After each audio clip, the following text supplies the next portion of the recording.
and we should be getting about 8 more. So we'll just blather on for a little bit if people don't mind.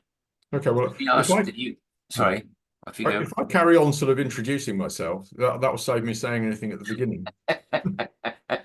All right, the floor is yours, Bob. Well, okay, so this is by way of a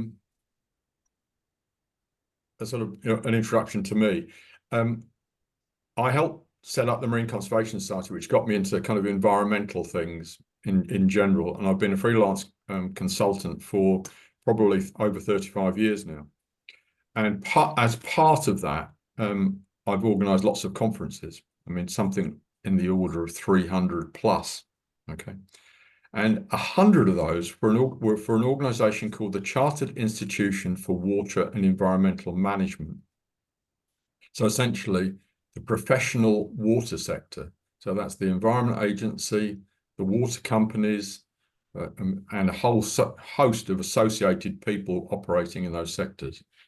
And I got an honorary fellowship from them, basically for organising 100 conferences for the water sector, 40 plus of which were on flooding. Okay.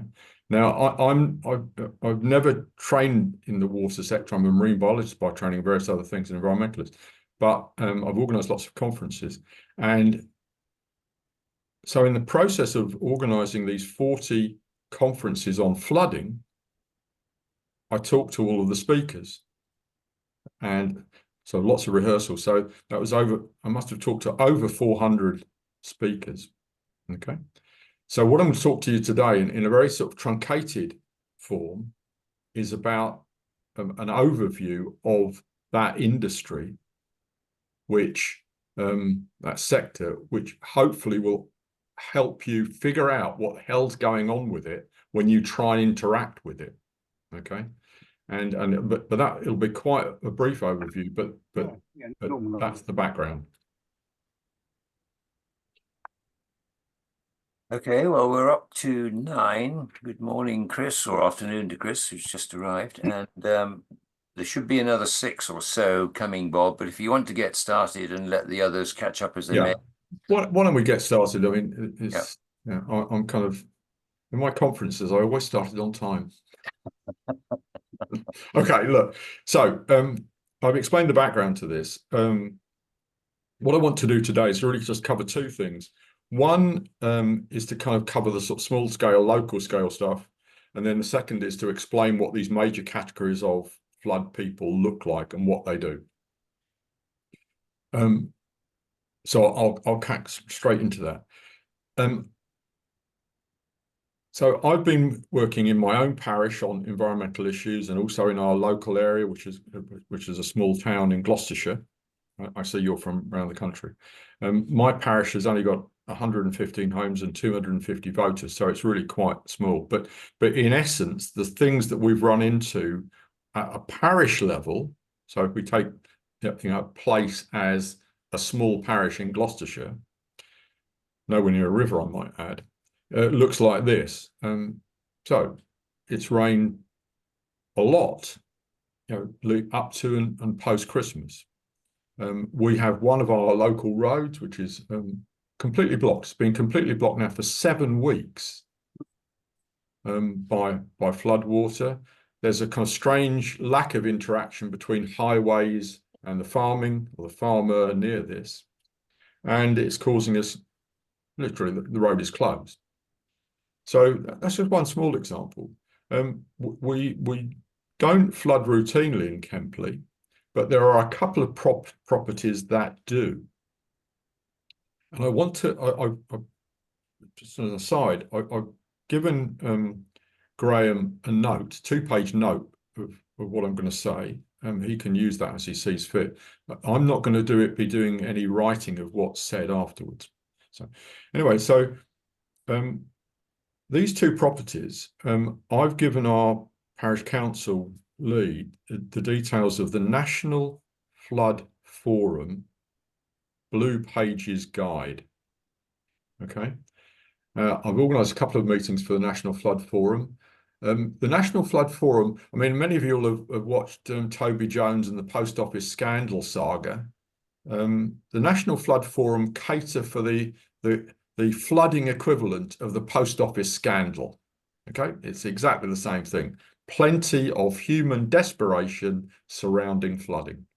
And I'll come back to that because there's quite a big movement in awareness of property scale flooding. So these two properties that flood in Kempley, they will need to kit themselves out with bits of material, but essentially, no one's ever going to build a flood scheme to protect their house. Okay? It's just not big enough. It doesn't come into that kind of category. But you need to be aware of property level work because it's an expanding area, and there are a very large number of guides now coming out which show people how to make their properties flood resilient. So you can do some work on your property that will help it prevent the floods. I'll explain some of that later, perhaps. But if it does flood, you can make sure that that causes you very little problem, and once the water's gone down, you can move back in and with very little damage. My wife got involved with producing an emergency plan for Kempley, and we all wondered quite what this plan was going to cater for. But it came in very handy in COVID, I have to say, and very handy, and was used as an exemplar locally. But of course, if you have an extreme flooding event, then by its very nature, it's going to cause a great deal of disruption. That emergency plan, even at parish council level, can be incredibly useful. Okay, so that's something that obviously can be done way before. If your location floods routinely, you should absolutely encourage people in your location to get the Environment Agency early warning service, because that is up and running. It's been up and running for many years, but it really does give you a heads up of where things are going. Okay, and then lastly, in relation to this, if your location floods routinely, then you probably ought to be thinking about having a flood warden system. Now, in Kempley, we've got a snow warden. They know what to do if it snows and which farmer to ring up to get, to plough the roads, essentially. If you live in a place which floods routinely, you need a group of people who know what to do routinely in that situation. And just, I suppose, in the context of this, what I'm going to say as a whole, because I've almost come to the end of the first part, this is all about adaptation to flooding. This is not about mitigation. Okay. It's all about adaptation. So in my book, mitigation and adaptation go absolutely hand in hand. It's not an either or, it's an absolutely, you've got to think about both, whatever geographic scale you're working on. No one can afford not to do adaptation any longer. So if you then move to a scenario of larger scales, towns, district councils, and county councils, what you will find is that you will bump into 4 major sectors of the flooding industry. And it is an industry, it is huge. This would be rather like, and the equivalent is rather like thinking of our military, the UK military, where the Army, Navy, and Air Force think differently, do different things, run things in a different way. Okay, they're all part of the military, and we know them as that.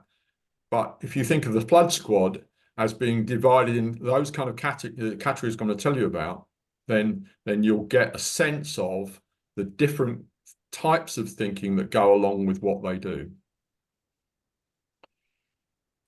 So just to say that I'm going to call them the flood squad. I mean, it's a bit derogatory in a way, but it kind of basically is helpful. This would include the Environment Agency, the water companies, local authorities, major consulting companies, major civil engineering companies, and a whole host of other people often working in combination to deliver large projects. So the four main groups of flood people are these, and I'll elaborate. The first one and the most traditional is basically the people who work on rivers. You know, it rains on Wales, the water flows down the river, and the Environment Agency monitor the flow and then give warnings to people who live in the floodplain. And in essence, that's traditionally one of the big areas, you know, that comes in, and it's very straightforward. And you can, I went to the Tewkesbury office of the Environment Agency, where you can see the monitoring of the whole of the Severn. They can tell you what's coming down, you know, instantaneously, and that's where a lot of the warnings come. Recently, so that's one major group. A second major group, which is actually grown up recently, is involved in what is called nature-based solutions. Nature-based solutions. And this is often in a much more rural setting, higher up the catchment, where the objective of a whole suite of different measures, and there are 20 or 30 different things you can do. The whole basis is to slow the flow of water coming down the catchment into the river. It's closely allied to thinking on the catchment-based approach. Now, the catchment-based approach is run by the Rivers Trust. Every catchment, water catchment in the country, in England, there are over 50 of them, has a rivers-based approach group, a partnership in effect. Flooding will be one of the things that those catchment-based approach groups look at, because the idea of these partnerships at a catchment scale was essentially to build collaboration in terms of measures and activities that were being undertaken. And that also links in with catchment-sensitive farming. So again, in the kind of rural setting, you can imagine that you might do lots of things on farms to slow the flow, to stop that flood coming down the rivers and actually overwhelming towns. You've only got to think about places like you know, steep-sided places like in Yorkshire, for example. But in the Forest of Dean, you know, one of the measures is reintroduction of beavers. Yes. Yeah, beavers slow the flow, and there are multiple other reasons why you introduce beavers, but that's one of the reasons. So that's nature-based systems. Okay. A third major category, again quite traditional, is to do with urban flooding.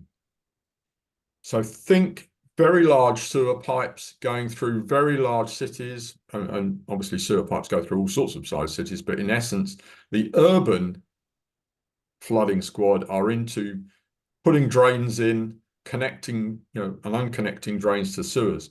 The problem, of course, with urban drainage and much other drainage in the British system is that the sewers and the rainwater are connected.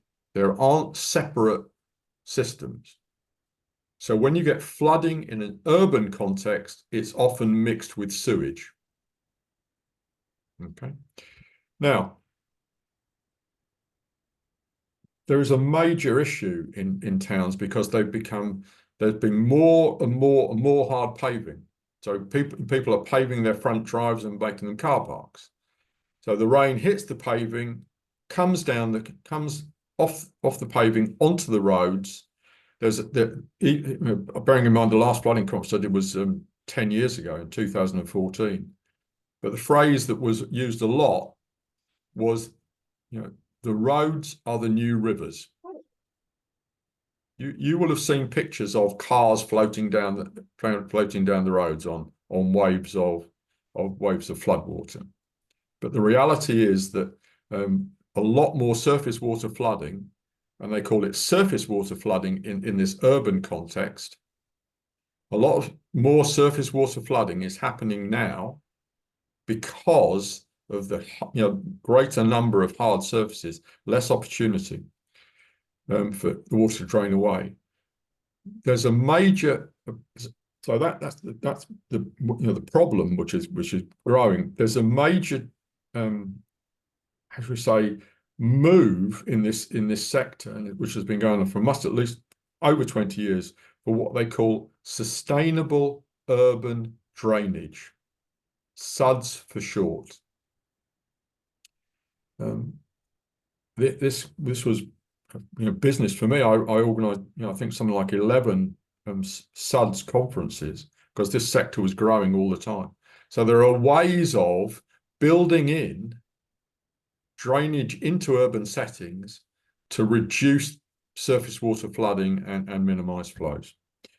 And in fact, just quite recently, in fact, just last week, the government were criticised by CIWEM, the Chartered Institute of Water and Environmental Management, for not implementing the idea of sponge cities. Okay. Fourth and lastly, in my grouping of different types of flood squad are the people who work at the coast.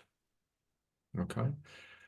The language of the coastal flood groups is again the language and the measures are very different from the others that I've mentioned. Here, the issue is sea level rise, sometimes major ocean. Well, if you think of the North Sea as a kind of a funnel, as you get a big storm surges coming down the North Sea, the actual height of the high water goes up by half a meter as it is funneled into the North Sea. So all sorts of language changes, all sorts of different situations come in relation to coastal flooding. And so you need different headsets for working with these groups, different groups of people, because they all have they go round in sectoral groups. They're as different as the Navy, Army, and Air Force. They don't like mixing a lot. Their ideas and language are very different, okay? And they've got lots of positive things to say, but those positive things are often very different from, you wouldn't get a beaver in to basically help you with coastal defence. It's just not on. So you see what I mean? So in a certain sense, you need to be aware of that. There are two final points I want to sort of finish on before something. And the first is about money. At the UK scale, the government spend about £700 million a year. It's probably more than that now, but it's about £700 million a year on flood-related activities. Okay. The insurance industry, in paying out flood damages, spend over £1 billion a year in paying out payments to people who've been flooded. The insurance industry are the biggest lever on the government in order to increase government spending. Needless to say, the insurance industry resent paying out money for flood, for people who've been flooded, that they've insured. And there's there are various tensions there which have led to all sorts of other things. But you must also be aware, and again, in the different contexts, that if, the flood squad will call these big schemes. So if you want to protect 300 houses from flooding, this is a big scheme. It will cost 5, 10, 20, 30 million pounds to sort out. Okay. And there's a well-defined funding mechanism within DEFRA for agreeing the scale of these schemes. It's based on the number of properties that will be protected. Okay. And that's where the vast majority of the government spend goes. Very little of that spend goes on to property level information or anything of the sort. And that's a major shortfall in thinking, and was certainly a shortfall in thinking that was beginning to be addressed a few years ago. It's almost as if you sit in a conference room, people with their big schemes are trying to outdo one another. Our scheme was £1 million. Oh, our scheme was 5 million. Oh, we've got one. Trump, that is 20 million. It's that kind of logic. And of course, that involves a lot of, different people doing things. The final thing I want to say really is about reality and flood stuff in relation to climate change. Anywhere now can flood. Anywhere. I live looking over the Malverns. I heard a radio reporter 10 years ago saying he was standing on the side of the Malverns, which are kind of hills, and talking to people whose properties had flooded. You look over the Severn estuary and look at the Severn floodplain, and you can imagine very easily how the Severn would flood properties. No, it was on the side of the Malverns because the rain was falling so heavily on the side of the Malverns. It was running down the road. Every time it came to a drive into a house, it was funneling into the house and sweeping all sorts of things away with it. Okay, so anywhere can flood. You'll often hear flood defences described as this as a 1 in 100 year. They're there for a 1 in 100 year event. That's mostly in this country. In Holland, it's 1 in 1,000 year event, but in this country, it's mostly 1 in 100. What people seem to forget is that 1 in can happen now. They think that it's going to happen in 99 years' time. No, it can happen now, and it does. And we have, every year there are places which flood very badly, never flooded before, for a whole sort of different set of reasons. So, what you will be hearing more and more, and if you'll hopefully me having mentioned it, you'll see these headlines which say a month's rain fell in an hour, or 2 months' rain fell in a day. So that's fairly normal for the UK. I came across a Chinese one which said a year's rain fell in 2 days. And there was a little epitaph after it, which said, the engineer said, no engineering infrastructure in the world can cope with that. Okay. So the reality is, in terms of storms, severity, storm surges, severity, these rain bombs, that's a kind of effective way of saying many of you will have been to the tropics and you'll have been rained on very severely. That is happening everywhere in the UK, every summer. There's more energy in the atmosphere. We're getting more of those kind of events. If it happens to you and your town or your village, then all sorts of serious repercussions can actually happen. And I'll just give you one example of what extreme feels like. Bearing in mind, again, I come from the Gloucestershire area. I think it was 2 years ago, both the Severn and the Wye hit their highest flood heights ever. It was only by a couple of centimeters, but it was ever. And you'll recollect that the monks of old used to carve a little notch in the kind of bridge and said, flood 1801, or so we've got records of some of these historic floods and things. In Cumbria, in one of the big Cumbrian floods recently, they got a measure gauge on a small tributary. They knew, they got a very clear measure of what the average was and what the extremes and what the maximum flow had been in this tributary. In this particular event, the flow was double, twice the highest ever level. Okay. If that happens to be rolling past your house, then that's what I mean about the kind of issues relating to this. So I'll leave you that rather depressing thought, but the reality is that flooding happens anywhere, and it's going to happen to more people. So this is not an how should we say, a trivial issue. It's happening in your location routinely now. You probably need to kind of take quite active steps to deal with it. The end. Thank you very much. Bob, thank you very, very much for that. Let me start. I'm sure will be an inevitable huge number of questions. Let me start the first one, which is saying, do you see matters getting worse in the future rather than better, and by what sort of level? Yes. That's very helpful. Thank you. Yeah. But I mean, I think with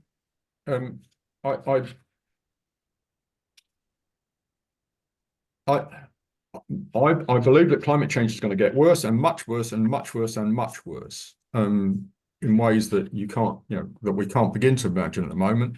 But that's not going to stop me trying to do the right thing, trying to do things that, to actually try and mitigate it or adapt to it. If you think this is going to get better, then you're probably seriously deluded. For a variety of reasons. Don't think. I just add one. It was pointed out to me very early on in my kind of coastal career that you could build a nice big wall, which your houses were behind. But if that wall happened to breach for any reason, then that meant that all those houses that had been built protected by the wall were then at huge risk. Shades of New Orleans. Yeah, well, that's right. The levees. I can still remember the picture of a sort of 30-foot barge that had literally lifted over the levee and was on the wrong side of the levee. Thanks, Bob. I'm going to move through questions in the order in which they were asked, but I would just ask Bob if you could take a look at the chat. There's a few questions in there or comments which you may feel that you would like to have a look at. But in the meantime, let's go to Chris McFarling, please. And you're muted. No, you got sped up. Yeah, there you go. Thank you. Thank you, Graham. Thank you, Bob, as well. I'm a local councillor in the Forest of Dean as well, so I know Bob, and we operate in the same sort of area. There are a couple of things to mention.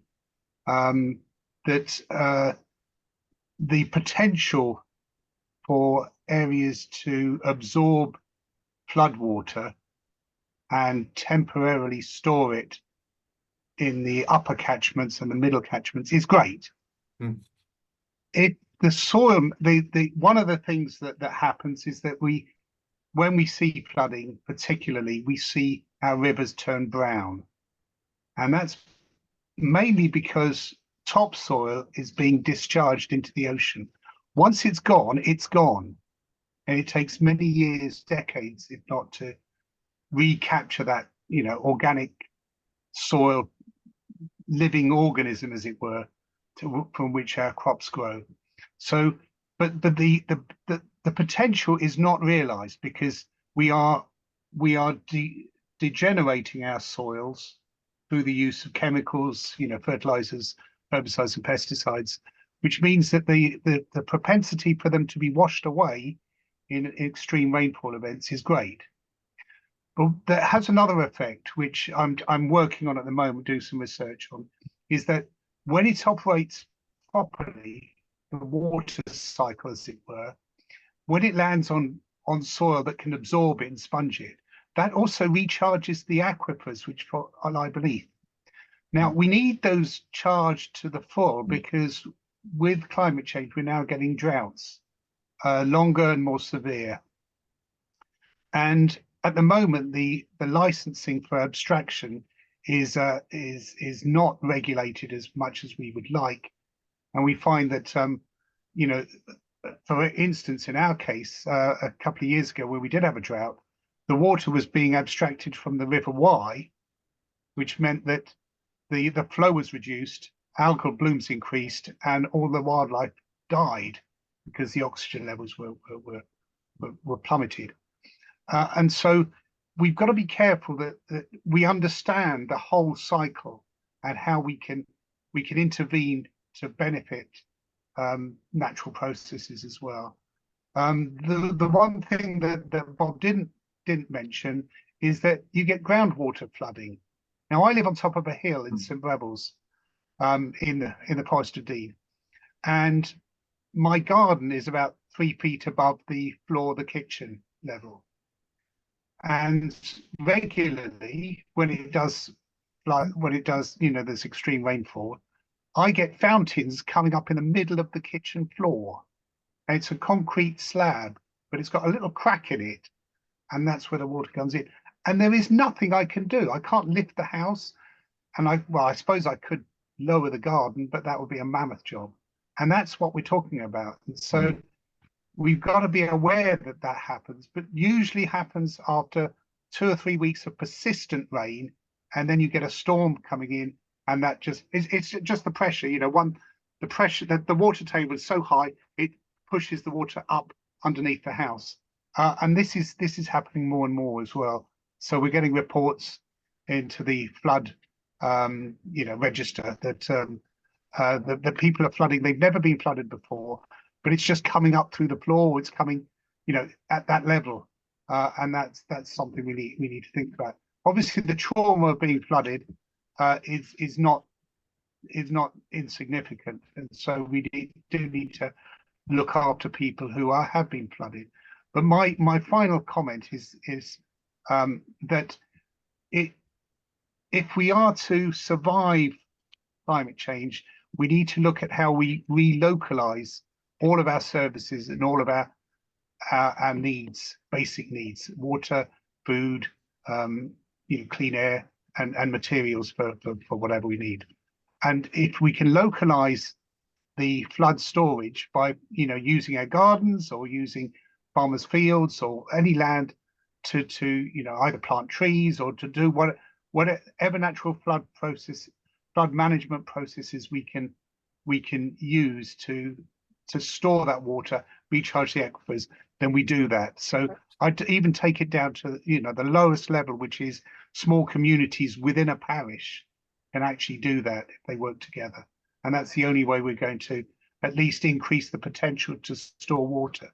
But ultimately, if we let climate change run away, which at the moment it is doing, then even with all the natural flood management processes in place, we're not going to be able to stop flooding. But on that cheery note, at least we can work locally, and I think this is the moment when worldwide people begin to drop their neighbor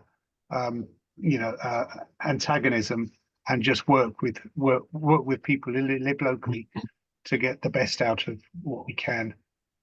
Okay, thank you. Chris, thank you very much. One of the major points of the great collaboration is to bring together the information that people are learning. So if you do have any sort of summaries of what you've done in the Forest of Dean, we'd like to see other people doing, and you could just send them to me, or I'll get them into the database, and that would be tremendous. Thank you. Okay, great. Stuart, you're next, please. Thank you. We have currently several developers who want to develop very near the floodplains. They keep looking at flood zones 1, 2, and 3. This is flood zone 1, so it's a 1 in 100-year event. Obviously, things are going to get worse. How far into the future do the environmental agency predict for the various flood zones? Or are they just here and now flood zones? Okay, very quickly, I think if you press them, they would be doing that kind of assessment every 5 years, something of that sort. You could all, I think, imagine me as a conference organizer. I was always keen to hear about new projects, updating this and that and whatever. And obviously there's a kind of group of people who are looking at this kind of, this rollout and doing the national mapping sort of stuff that Graham was raising. So I would expect every 5 years, but certainly every 10, because it's something that's kind of is well known to be a moving feast, and they are getting better at it, if you know what I mean. As the models run and as the kind of the technology improves, you can make, but beware the one in kind of scenario, because you still need, essentially what's going to happen if there is an extreme event, rain bomb, just an ordinary rain bomb event.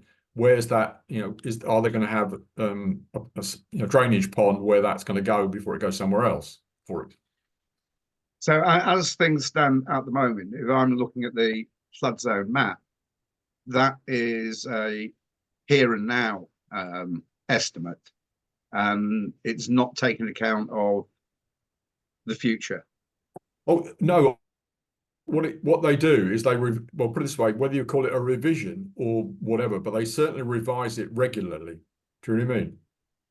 And I don't know when the last revision was, but it was, you know, in a sense, it would have taken that there would be all sorts of caveats. And if again, usually there's documentation that supports that kind of assessment. You know, and it runs into tens and tens and tens of pages, but you can access that. Well, it's in my experience, you can. Okay, thanks. Stuart, I suspect you may run into Tristram, who's the next speaker, who will tell you about the EA's sort of stuff. But as you see in Parish Online, the floodplain layers that you can bring in show you the maxima and the sort of average that you can expect. And presumably it's those maxima that, as Bob suggests, are being revised upwards each time. But anyway, thank you for that, both of you. Let's move on to Tristram, your turn. Yeah, Bob, thanks very much. Interesting talk. I just wanted to ask about property level resilience, which you mentioned at the beginning. I mean, is that something that should be in building regs, and can you build a house to make sure that a flood doesn't completely wipe it out and, you know, need rebuilding? Or is it just a matter of having a way to take furniture upstairs? And, you know, what do you mean by property level resilience as adaptation? I think most of what we're talking about is resilient. Oh, sorry, most of what we're talking about is adaptation. In fact, virtually everything we're talking about is adaptation. Okay. When I was running the conferences I did for SciWem, which spanned from about 2003 to 2014, you could watch the rise of what you might call both human and property level topics coming into the agenda. Okay. That's really important for two reasons, actually. One of which is that organizations like the National Flood Forum, and there are many organizations like that run by Mary Donna and people like that, cater for people first and flood schemes and all that kind of stuff secondly. So in a certain sense, that grew from almost nothing, partly because of the 2007 floods, but partly because of the human misery caused by, and which was being more recognized, more studied. So there's a great swathe of information under this property level category. The resilience idea comes in like this. Your house, you know, let's say, you know, I'm thinking of a business by the river, Severn, say. It's flooded once. It's flooded twice. Does it put, you know, do you replace like for like?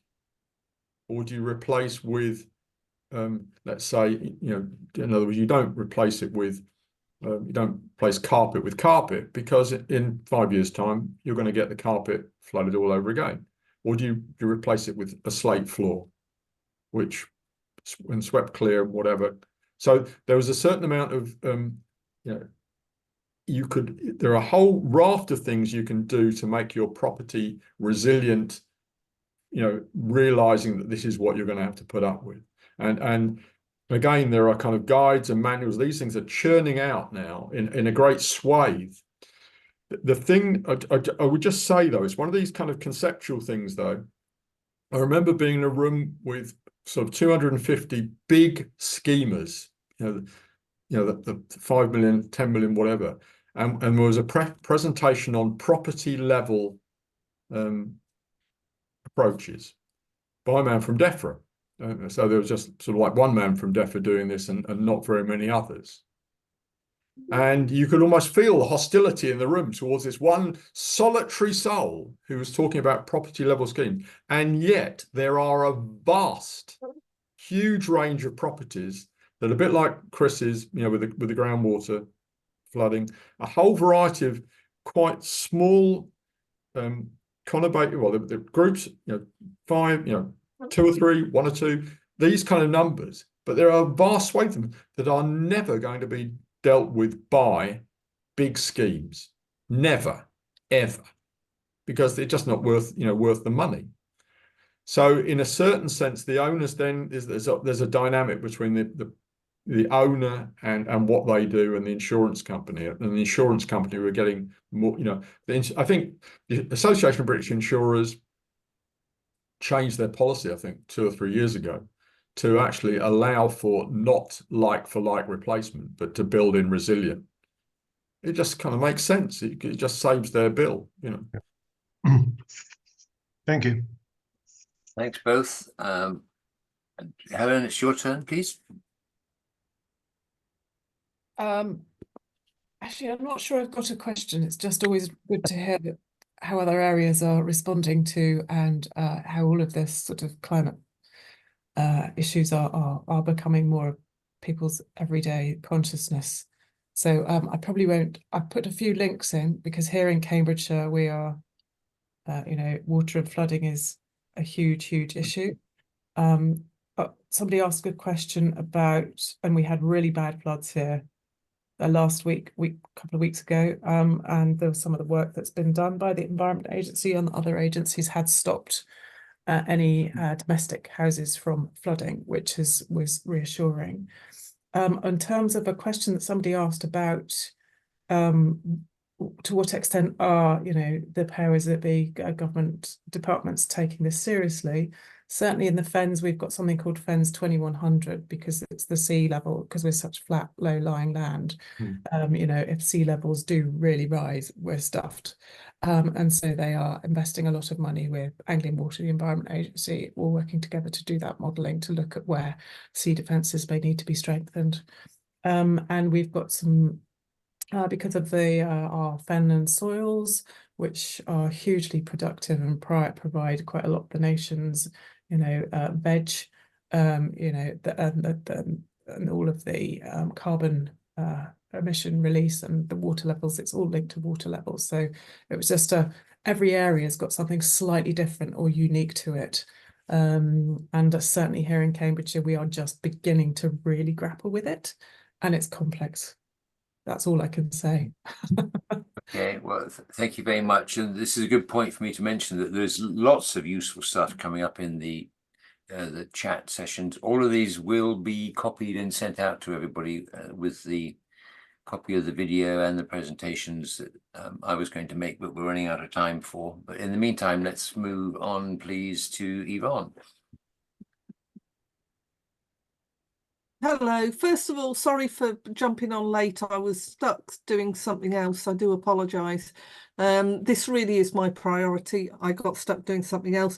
So my question really has two parts. First of all, and this sounds really awful, doom and gloom, but are we too late? Can we reverse this? Or are we looking at adapting?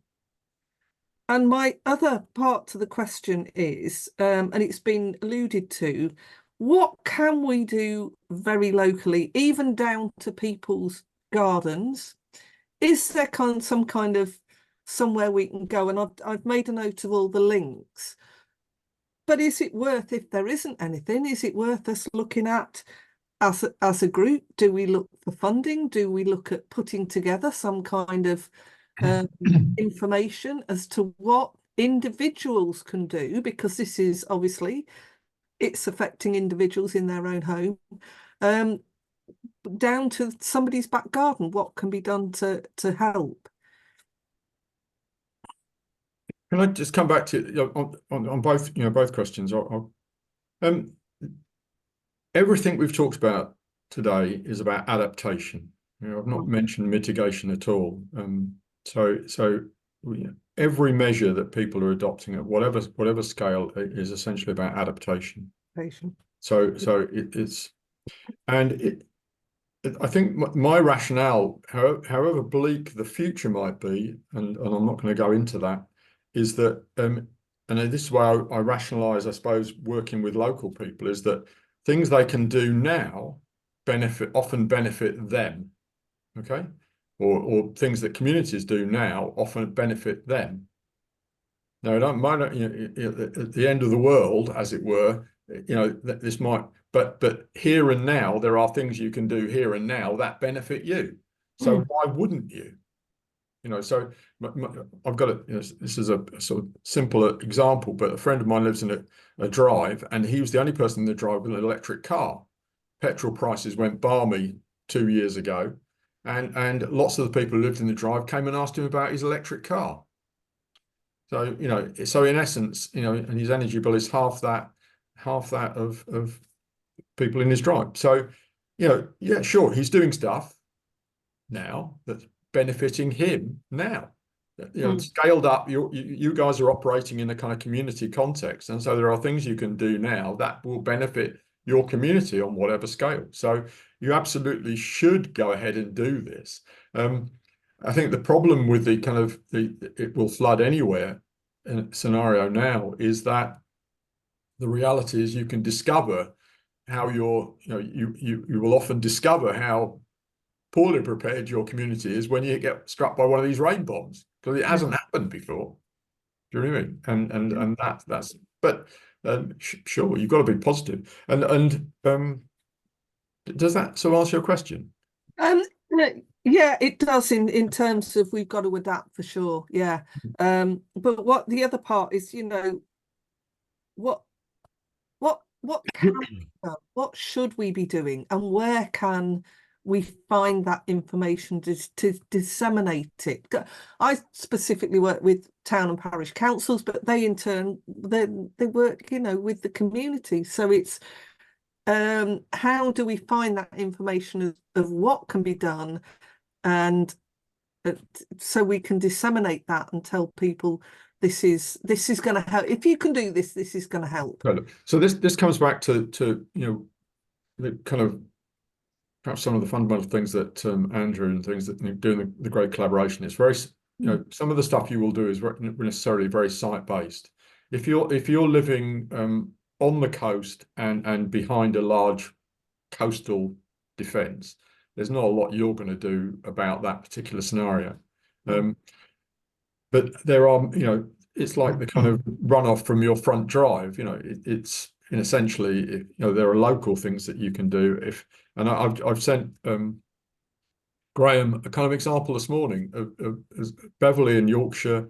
Is rather, a nice scheme. There's something like 8 different organisations collaborating effectively on creating a flood pond, which slowed the water moving down Beverley High Street, or some equivalent of that.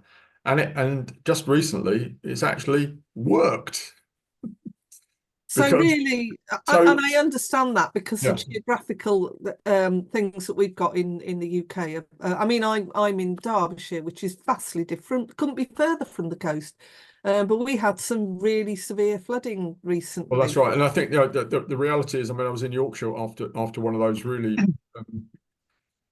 very severe floods, where it came straight off the hillside, through the village, and through the fields, washed away the field walls. Is there anything you can do about that? No. I mean, there was no catchment which was going to hold it back. Do you know what I mean? Literally rough. Yeah. And so in some situations, and I think this is what I mean about it can flood anywhere. It's not being next to a river anymore or being next to the sea. As Chris highlighted, groundwater flooding. Groundwater flooding is mercifully relatively low down the kind of. I mean, if you do a number of houses affected by different types of flooding graph, it doesn't help Chris at all. But I don't think I ever organised a meeting on groundwater flooding. So, and this was all driven by kind of needs must and things of that sort. But you see what I mean? So if you're unfortunate enough to suffer from some of these peculiarities, then yeah. But in general, you think planting trees, perhaps putting in ponds, things like that, are going to be. If you live in a rural setting, there's plenty of scope for doing that sort of thing. Because there's biodiversity gain. A hedge running. So if you've got a hillside, a hedge running along the contour will actually severely slow down the movement of water down that hill. In general. And that's what I mean about the kind of the nature-based solutions group of things ties in with the catchment sensitive farming group of things where there are, literally, I've seen diagrams of 50 different things you can do in relation to catchment sensitive farming, which also relate to, flood related things in relation to water. So there are apps, and there are kind of books on this, full of this stuff. But you have to be. There's no point looking at looking for nature-based solutions in an urban drainage setting.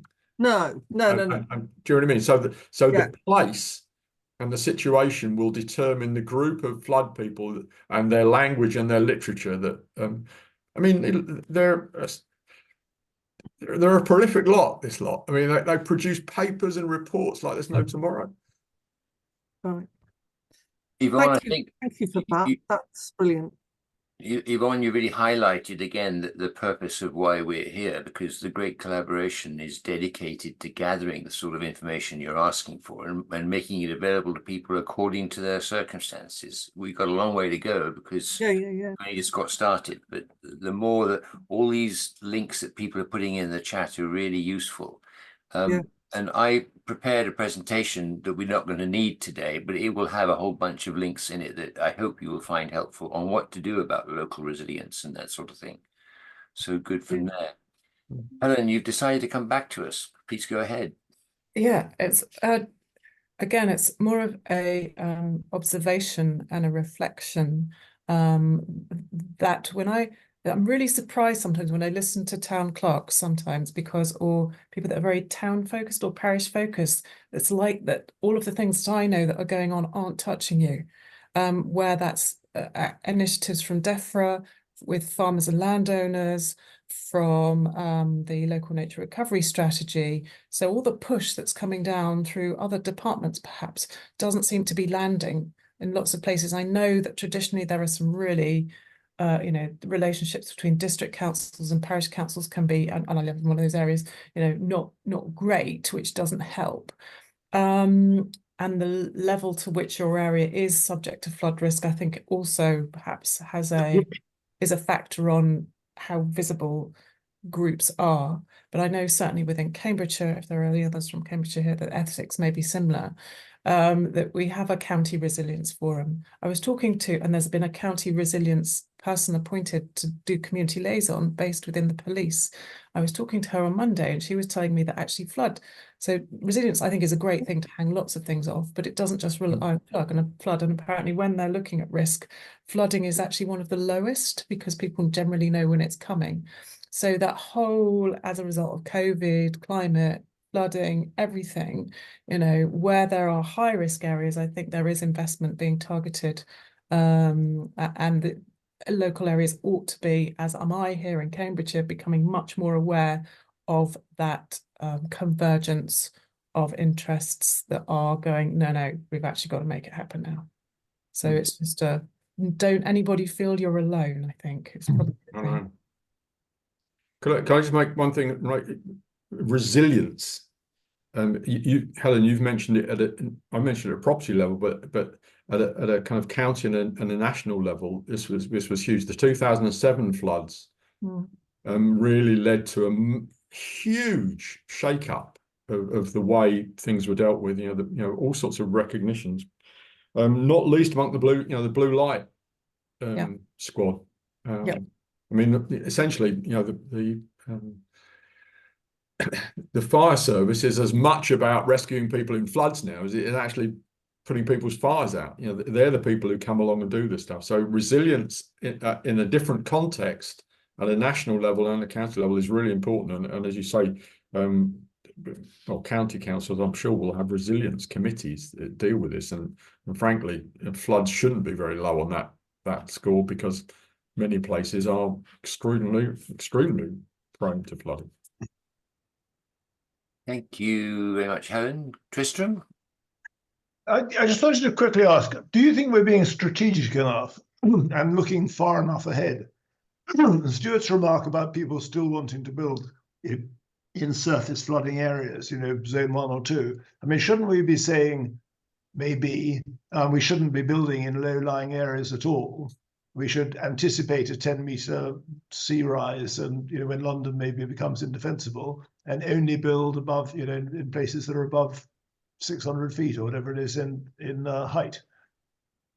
Okay, So I take your point that anywhere is vulnerable to a rain bomb. Yeah, but if you think about the future of the time it's going to take to get on top of net zero and start to claw back, we can probably predict a sea level rise of I don't know how many meters, but we're not at the moment. Our planning applications are going through regardless of that idea of a long future look. Can I say I was told on a number of occasions. I ran a number of conferences. I forget what it's called. It was Department of Communities and the department. Essentially the local government community. It's changed name several times when I was doing them. And I was told in no uncertain terms that there was no question of the agenda of not building on floodplains being ever taken seriously by government. And the first time I heard it was there was a Labour government, and you will know full well in relation to the relationship between the present government and house builders that the chance of this being taken seriously.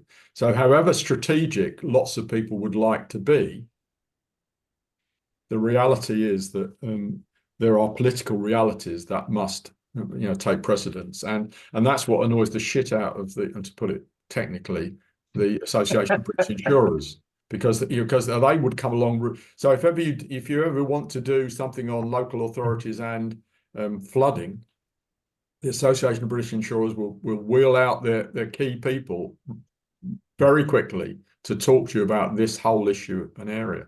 Because, as I said, this mismatch between what they're paying out and what the government is spending is huge. There is strategic thinking going on. There's, the Thames Barrier was a particularly good example. I mean, coming back to Cambridgeshire at the moment, I'm doing some marine work on the Cambridgeshire coast, and the Wash barrage is being put forward on the basis of not of energy generation, but in relation to flood defence. Because if ever, essentially, and Helen got it right, and it's been the storm surges that come down the North Sea have come perilously close to a repeat of 1953. Yeah. And frankly, once that happens, then it's no stopping it before it probably knocks on, bumps into Helen's house in Cambridge. So there are some big things, in the pipeline, but there are certain sort of things that are basically off the government's agenda for political reasons. Thank you. Chris, can we come back to you, please? Yeah, thank you. Just to remind everyone that what you can do in your home or in your garden or in your community, some of these measures, natural measures, particularly planting trees, for instance, but also looking after the soil, not only do they have adaptation benefits because you store the water, but you also store carbon. So there's a mitigation co-benefit as well, and that's often missed in flooding panic, as it were, or anti-flooding panic. So if you have the space to plant a willow tree which will suck up water like there's no tomorrow, then do so, because you're also storing the carbon temporarily. With respect to building, to developing building houses, more houses on floodplains, I think that the planning policy framework suggests that you take into account climate change, whatever the rainfall is happening at the moment, you add 40% to allow for extra rain because of climate change. But when you factor in the fact that you're supposed to be building houses, I would imagine for 80 years to 100 years, that's how long they're supposed to last, the 40% becomes untenable. And if you use the modeling, you find that even if you double the amount of rainfall that's falling at the moment on your property or your development site, in 100 years' time, you're still not going to you know, keep dry, as it were. So and we've got you know, an example in my place down the road where they put a development. The district council, the planning authority said, no, don't do it. It will flood. They've developed it. It flooded before, as the first couple moved in with a 6-day-old baby. They gave me a call because I'm the local councillor and said, what do? We've got water in our living room. And this is a new build. And I think the planning system needs to be woken up to the fact that, because on appeal, the planning inspector gave it the go-ahead. And yet, you know, the local authority said, no, you know, even the designs you've got in place are not going to work. And remember that also the SUDs and the flood mitigation elements that you put onto a development site only apply to that development site. So you have to neutralize the effect of rainfall coming down. Okay, but basically, I wanted to give people some hope that you could do a lot worse than planting a tree. And if we all did that, if you got the room, but you know, more and more trees, you know, store carbon, store water. My garden's full of trees. In fact, it's a mini woodland, and it's only a quarter of an acre, so it's really small. But you know, from that, it does stop the roads coming rivers in a little way. If all my neighbours did the same thing, I'm sure we'd have a bigger effect. Thank you. Looking at the picture behind you, Chris, they're invading you. Amanda, would you like to have a word, please? Thank you. Yeah, I put a few things in chat. So I wanted to draw attention to them and ask the questions, which is one is a question, one is a suggestion for our collaboration. I would like for our collaboration and to advise parish and town councils on the extent to which neighbourhood plans have got the power for us to restrict or direct any of these climate-related flood issues. So, for example, the one we used before about building on the front garden to have your car park, you know, your drive. Can we say it's got to be a permeable surface, for example? And I'm not sure whether we can or we can't, but I feel we probably haven't got that power. But I think that's something that parish and town councils at a very local, simple level, these sorts of things, it would be helpful if we could guide or clarify. I mean, that's just one little example, but I would like to know, it's not for new houses, but for existing houses. It's not items that they need planning permission for, but can we actually put it in as a policy in neighbourhood plan?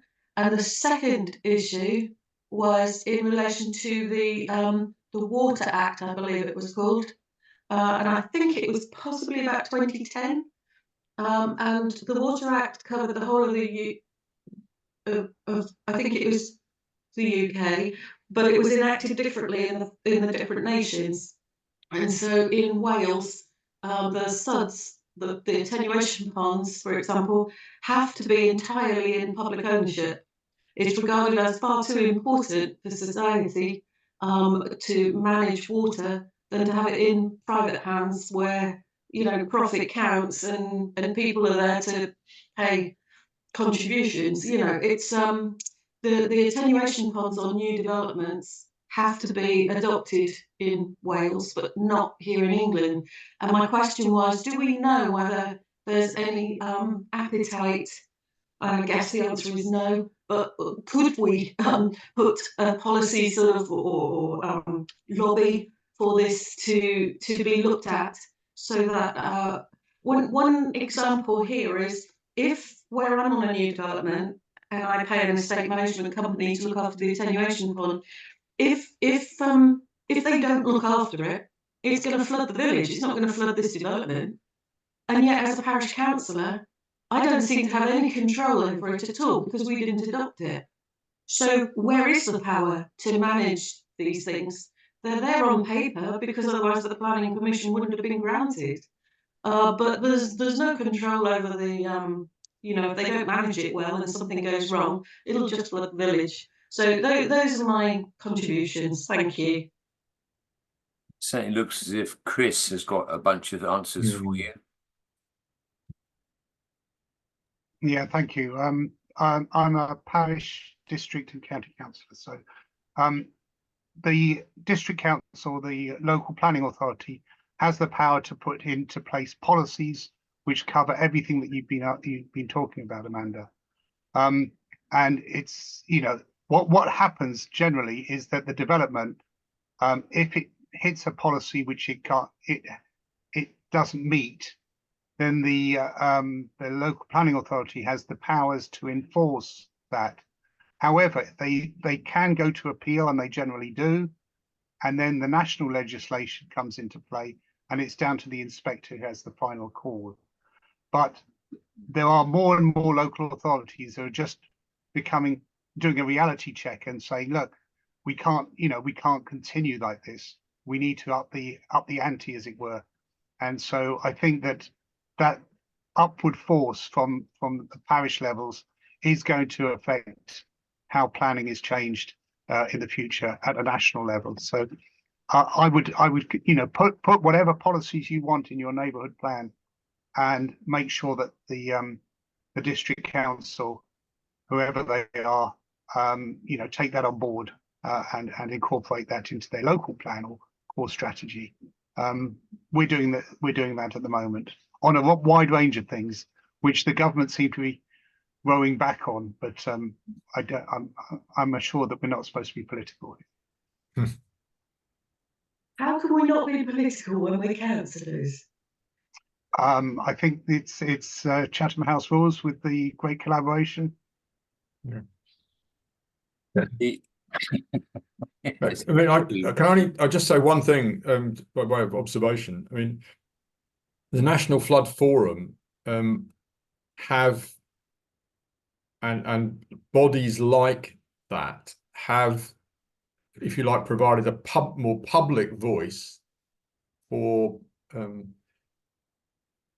this sort of area, this sort of issue.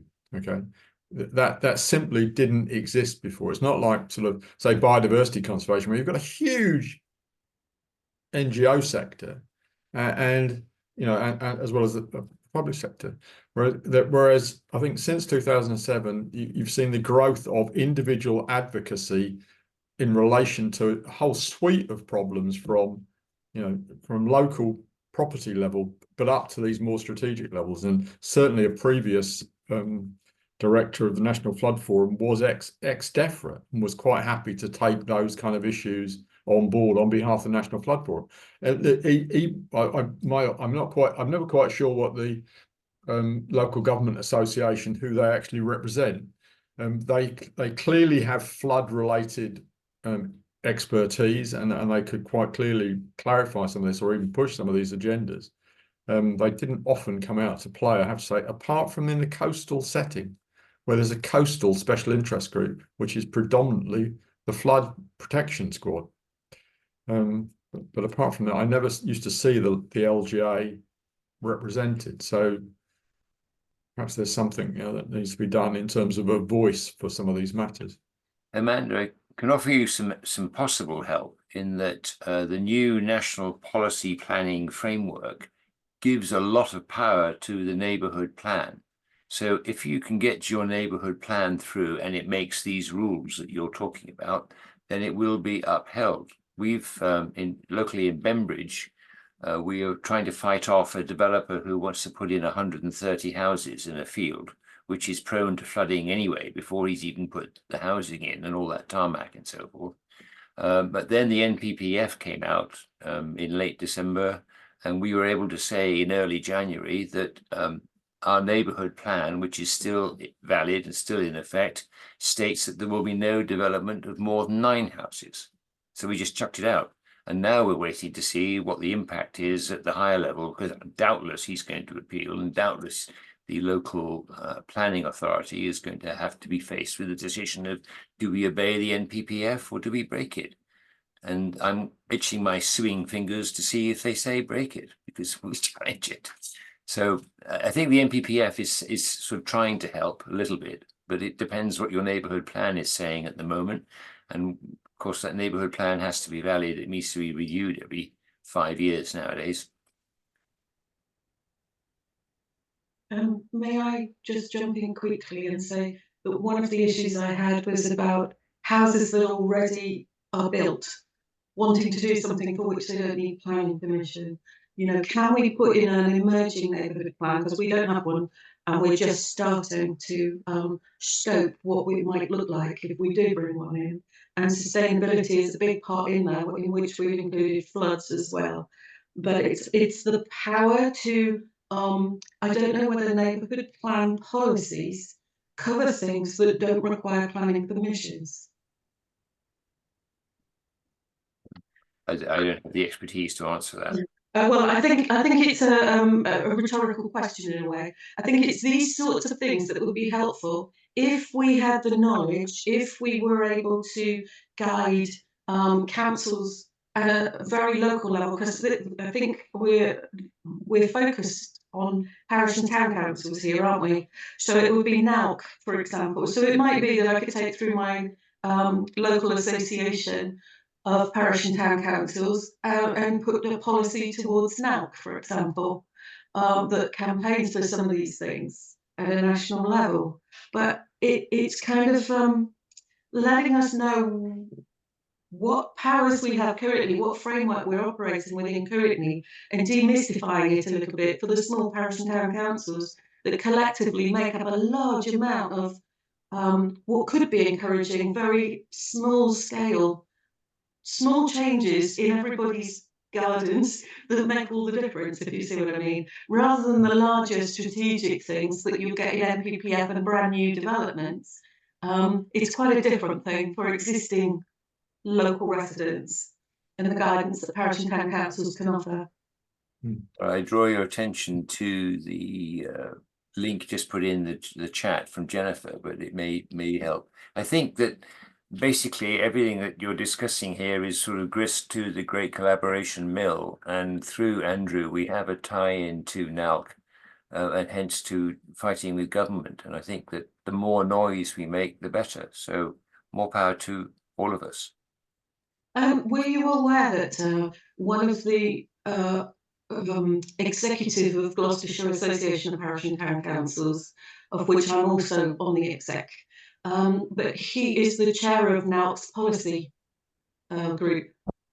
So that's another useful tie-in that we can understand better how NALC's policies are made, and kind of we've got that channel through very directly, if that helps you to know. Stick her name in the chat if you understand her, and we'll flood her with letters. Thank you. I have to go. Yeah, I think most of us probably do. Let me just say that thank you so much, Bob. It's obviously generated a lot of interest, and you've been really helpful. Thank you. Thank you. No, thank you. Much appreciated. And good luck, everyone. It's great. Well, it's great collaboration. It's a really terrific initiative. Thank you. Well, I will send around the recording to everybody and the presentations and the chat so that you will get a copy. And hopefully we'll see most of you next week. And if I could remember what the topic is next week, I'll let you know, but I don't remember off the top of my head.